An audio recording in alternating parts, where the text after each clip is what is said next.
தனுஷ் சாருக்கும் நயன்தாரா மேடமுக்கும் இப்போ ஒரு பெரிய பிரச்சனை போயிட்டு இருக்குன்னா, ஒரு 3 செகண்ட் வீடியோ யூஸ் பண்றதுக்கு 10 கோடி கேட்குறாரு அப்படின்னு சொல்லிட்டு அவர் மேல கடுமையான குற்றச்சாட்டு வச்சிருக்காங்க.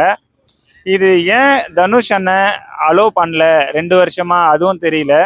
10 கோடின்றது ரொம்ப அதிகமாக தான் தெரியுது. இது வந்து 2 பேரையுமே விசாரிச்சாதான் கரெக்டா தெரியும். என்னன்னா இப்போ நயன்தாரா மேடம் தான் சொல்லியிருக்காங்க, நிறைய குற்றச்சாட்டு வச்சிருக்காங்க. அவர் வந்து வெளியே நல்லவர் மாதிரி நடிக்கிறாரு, ஆனா அப்படி கிடையாது. ஒரு எப்படி சொல்றது, ஒரு சினிமா பேக்ரவுண்ட்ல இருந்து வந்தாரு, நான் வந்து அந்த மாதிரி பேக்ரவுண்ட்ல இருந்து வரல, தனியாலாம் வந்து ஜெயிச்சிருக்கேன் அப்படிலாம் நிறைய சொல்லியிருக்காங்க. இது பர்சனல் கேரக்டர்லாம் பத்தி பேசியிருக்காங்கன்னும் போது அவங்களுக்குள்ள ஒரு பெரிய பிரச்சனைன்னு நினைக்கிறேன். இது தனுஷ் அண்ணனும் வந்து விளக்கம் சொன்னாதான் இது யார் மேல தப்புன்னு தெரியும். இந்த பிரச்சனையில நயன்தாரா மேடமுக்கும் தனுஷ் சாருக்கும் நீங்க என்ன சொல்ல விரும்புறீங்க?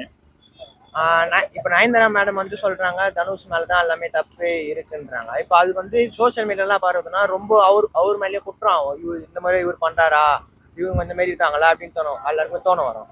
அதனால இவங்களுக்குள்ளேயே முச்சுன்னா கொஞ்சம் நல்லா இருக்கும். இது எல்லாருக்குமே பரப்பி இவங்களுக்கு அவருக்கு வந்து இவர் கெட்டவன் தான் இருந்தா அவங்களுக்குள்ளேயே வச்சுக்கணும். பட் இருந்தாலும் எல்லாருக்குமே சொல்லக்கூடாதுல்ல, அது ஒரு தப்பு இல்ல. ஓகே, அவங்களுக்குள்ளேயே பேசி முடிச்சுக்கணும்ன்றீங்க. சரி, மக்கள் இதுல இந்த மாதிரி வதந்தியா பரப்பக்கூடாது. அதுவும் இப்போ மக்களுக்கு என்ன தோணும், தனுஷ் மேல கெட்டவன் தானே தோணும். தனுஷ் இந்த மாதிரியா இப்போ பர்சனல் மூவில மட்டும் இந்த மாதிரி நல்லா ஆக்டிங் கொடுத்துக்கின்னு பர்சனல் லைஃப்ல ரொம்ப கெட்டவனா அப்படின்னு தோணும்ல. அப்படி இருக்கும்போது இவங்களுக்குள்ள என்னன்னு முடியும், அவர் மேல ஒரு கெட்ட பேர் ஆயிடும் அப்படின்னு சொல்ல வரீங்க. அதனால தனியா பேசி அந்த இஷ்யூவை முடிச்சுக்கலாம். ஒரு பப்ளிக்கா ஒரு நியூஸ்ல அந்த மாதிரி எடுத்துட்டு வர வேணான்றீங்க. நான் 2 பேருக்கு தான் பொதுவாக தான் பேசுறேன். நான் இவங்களுக்கு சப்போர்ட் அவங்களுக்கு சப்போர்ட்லாம் நான் பேசுறேன். அவர் ப்ரொடியூசர் பண்ணத்துல 3 செகண்டுக்கு 10 கோடி கேட்டது நான் இல்லதான்.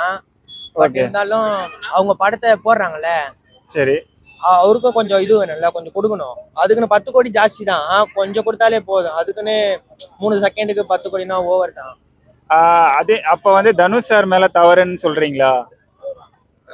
தவறு அவரு பண்ணது எல்லாமே ஓகே, ஆனா இது ரொம்ப ஒரு அதுக்கான இது தப்பு தான் அவர் பண்ணது. அதே மாதிரி நயன்தாரா மேடம் தரப்புல சொல்லியிருக்காங்க, அவர் வந்து ரொம்ப மோசமானவர் அப்படின்னு சொல்லியிருக்காங்க. ஒரு மீடியால தான் நல்ல ஒரு மாதிரி இருக்காரு அப்படின்னு சொல்லியிருக்காங்க. அது எப்படி சொல்றது, இவங்க பொய் கூட சொல்லியிருக்கலாம். எனக்கா இந்த மாதிரி கேட்டதுக்கோசம் பொய் கூட சொல்லியிருக்கலாம். அது என்னன்னு உண்மை என்னன்னு தெரியாது. அவர் வந்து ஒரு பெரிய சினிமா பேக்ரவுண்ட்ல இருந்து வந்தாரு, நான் வந்து அந்த மாதிரி கிடையாதுன்னு சொல்லியிருக்காங்க. அதை பத்தி நீங்க என்ன நினைக்கிறீங்க? உண்மைதான். பட் இருந்தாலும் இவங்க இதுல வந்தவங்களோ யாருமே ஆனா சொல்ல முடியாதுல்ல, இவங்க நல்லவங்க இவங்க கெட்டவங்கன்னு. மொத்தத்துல யார் பக்கம் நியாயம் இருக்குன்னு நினைக்கிறீங்க? தனுஷ் சார் பக்கமா, நயன்தாரா மேடம் பக்கமா? நயன்தாரா மேடம் பக்கம் தான். அவங்க பக்கம் தான் நியாயம் நினைக்கிறீங்க. ஆனா இன்னும் தனுஷ் சார் வந்து அவர் தரப்புல இருந்து எந்த விளக்கமும் தரல. ஆதரவும் நிறைய நயன்தாரா மேடம்க்கு தான் வந்திருக்கு. இப்போ அதை பத்தி நீங்க என்ன நினைக்கிறீங்க? அவர் விளக்கம் கொடுத்தாருன்னா, அவர் வந்து அவர் சைடு நியாயம் இன்னும் சொல்லவே இல்லைல்ல. அதை சொன்னாருன்னா அவர் மீடியால இந்த மாதிரி சோசியல் மீடியால ஓப்பனா சொன்னா அவங்களுக்கு அவங்க இவங்க சொல்றத பார்த்தோம், அவங்க சொல்றத பார்த்தா நான் யாருக்குன்னு அவங்களுக்கு கிடைக்கும். ஆனா இவர் இன்னும் சொல்லியே. ஏன்னா இப்ப ஆதரவுன்னு பாத்தீங்கன்னா தனுஷ் சாருக்கு ஆதரவா யாருமே பேசின மாதிரி அதிகமா தெரியல. நயன்தாரா மேடம்க்கு நிறைய தெரிஞ்சிருக்கு. அதனால கேக்குறேன், ஏன் அவருக்கு அவ்வளவா ஆதரவு கிடைக்கல இந்த பிரச்சனைக்கு? எனக்கா தப்பு அவர் மேலதான், நான் இருக்கு. Okay okay.